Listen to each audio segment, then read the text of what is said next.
Le 29 juin 1938, Shlomo Ben Yosef est exécuté par pendaison par les autorités britanniques à la prison d'Acre. Shlomo est le premier juif mis à mort par l'armée anglaise durant la période du mandat en Palestine du 24 juillet 1922 au 14 mai 1948, dans un contexte de violence croissante contre les juifs du Yishuv, une communauté en reconstruction composée en grande partie d'immigrants et de réfugiés cherchant à rétablir un foyer national conformément à la déclaration Balfour et au mandat international.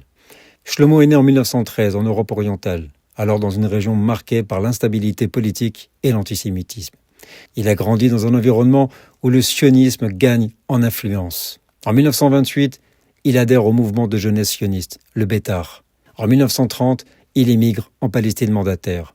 Cette période est marquée par la grande révolte arabe, fomentée par Mohamed Amin al-Husseini, d'avril 1936 au 17 mai 1939, date à laquelle les Britanniques durent céder à la rue arabe en publiant le troisième livre blanc, dit Livre blanc MacDonald, restreignant ainsi fortement l'immigration pendant une période de 5 ans, ce qui porterait la population juive au tiers du total, après quoi l'immigration dépendrait du consentement des Arabes.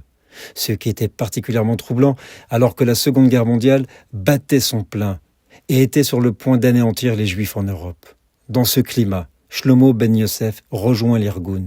Le 21 avril 1938, avec 2 de ses camarades, il décide de se venger du meurtre de Juifs par des terroristes arabes et participe à une opération de représailles. L'attaque a échoué et les 3 hommes ont été arrêtés et amenés devant un tribunal militaire. Jugé, seul Shlomo est condamné à mort. Les 2 autres ont eu leur peine commuée.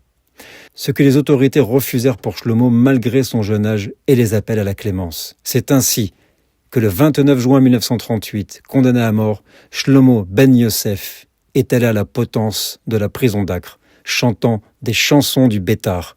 Il avait 25 ans. Son exécution a provoqué une profonde émotion au sein du Yishuv. C'était le 29 juin 1938.